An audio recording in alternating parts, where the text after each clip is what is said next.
To give the Liberal Democrats hope, of course, as well of forging a major role, potentially even within a hung parliament. I think you could hear also when speaking to David Miliband, the Foreign Secretary, he knows that the key thing now, if they are to the Labour Party to get to actually make up ground, is to keep on making their key messages and win people over before they actually get to the ballot box. The day-to-day switches in the opinion polls matter far less than the fact that Labour is offering a very clear future for this country, and as the election gets closer, the Tories are looking more and more confused. They can't tell us anything about their policies, whether in respect of the economy, crime, health. As the election gets closer, as the questions get tougher, the Tories are getting weaker. On the Labour side, I think there is greater clarity, real reform, and a clear prospectus for the future, and I think that's what counts in politics. Without doubt, there has been some anxiety in Conservative circles as they have dipped down below 40. So psychologically, it's important. That's a good point to get back up to. But ultimately, we'll have to see whether this becomes a trend. And if it does, I'm sure there will be a few more sighs of relief in Tory ranks. OK, thanks, Joey. This is Sky News. Lots online at skynews.com, including speed hugging, the weird and wonderful events going on this Valentine's Day. All right for some.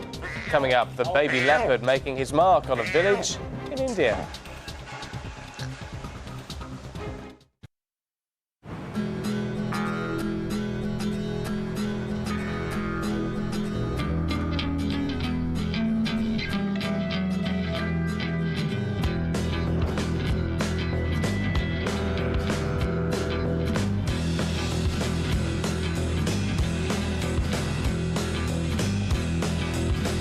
The new 2010 Discovery 4 with 0% APR typical. What if the person of your dreams is out there waiting for you? And what if this weekend eHarmony introduce you to that person absolutely free? Announcing the free communication weekend from eHarmony, where we match you with other singles based on areas of deep compatibility, like intellect and values. And this weekend only, you can communicate with your compatible matches for free. The eHarmony Free Communication Weekend from this Friday to Monday only. So get started today at eharmony.co.uk.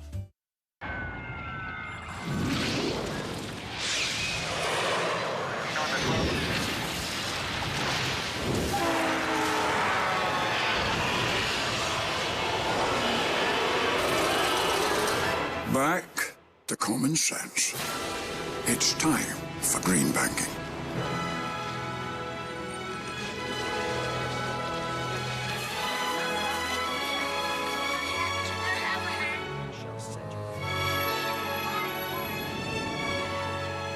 Credit Agricole. It's time for green banking.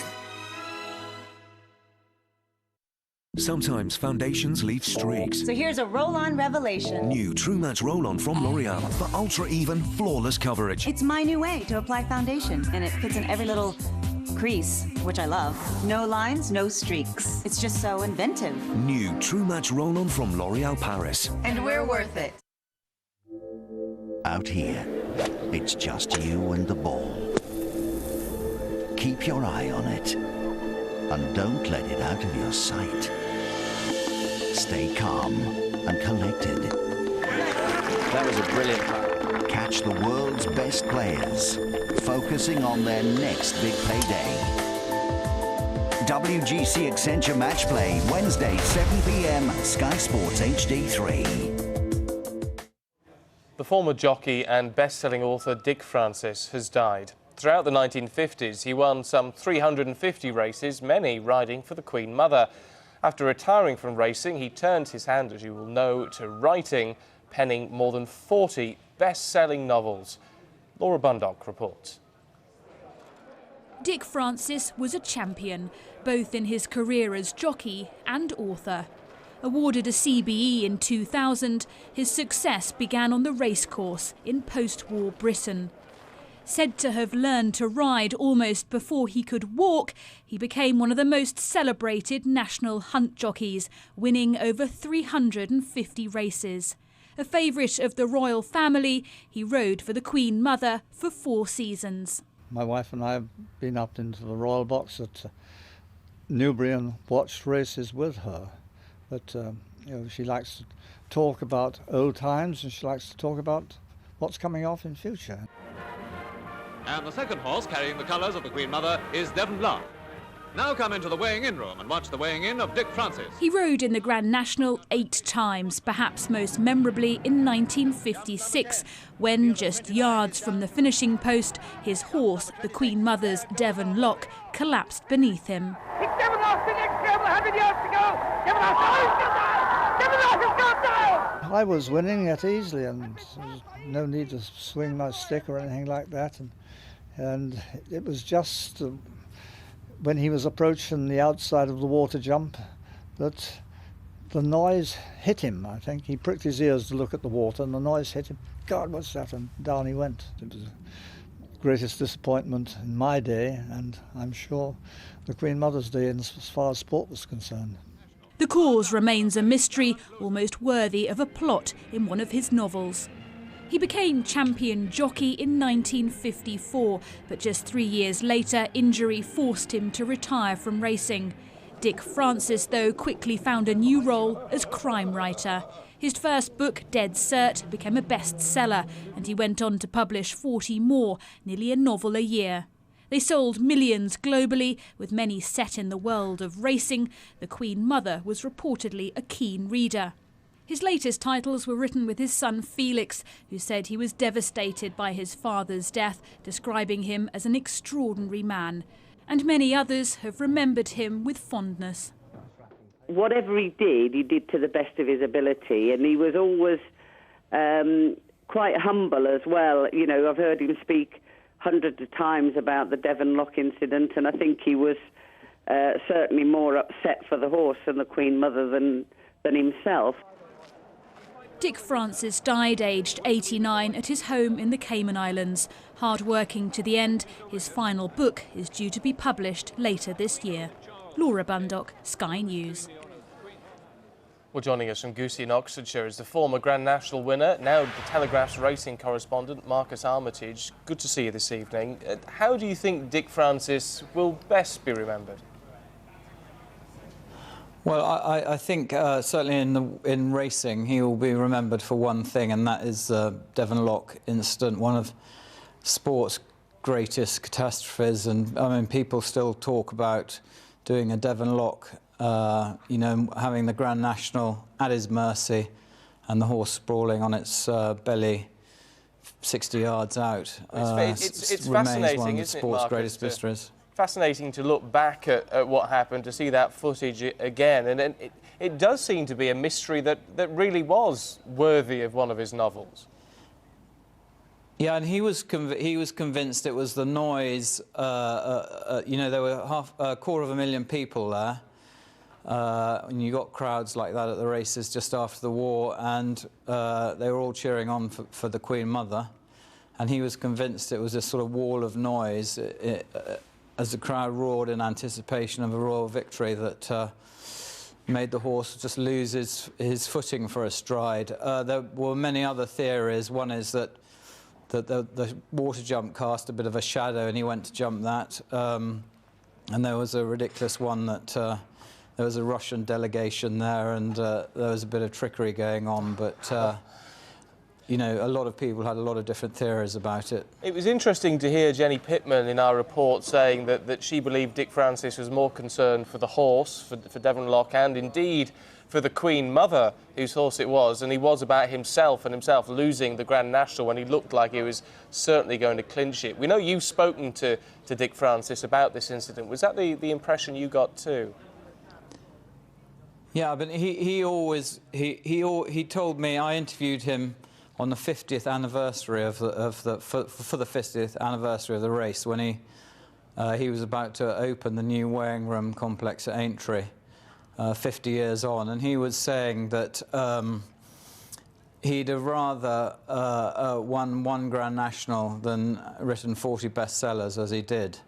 So I think he was pretty cut up about missing out on the Grand National when it was, you know, I mean, it was there. It was his. It was in his. He had 1.5 hands on the trophy, and I think he was pretty cut up. He was very cut up for the trainer as well, because in I think another year, the trainer, Peter Caslett, had a horse that was should have won, and it was carried out at the second last, I think, a few years before. So he was also very upset on behalf of the trainer, who was also a good mate of his. Well, certainly a fantastic jockey and a wonderful novelist as well. I certainly have enjoyed a few of his books over the years. Marcus Armitage, good to talk to you. Thank you. This is Sky News. Lots online for you. Go to skynews.com and rocking the boat. Find out how John Terry is spending Valentine's Day in Dubai. Coming up with all eyes on Operation Mushtarak, we assess the mission's chances of success. And cult leader or criminal, the Israeli charged with enslaving 17 women.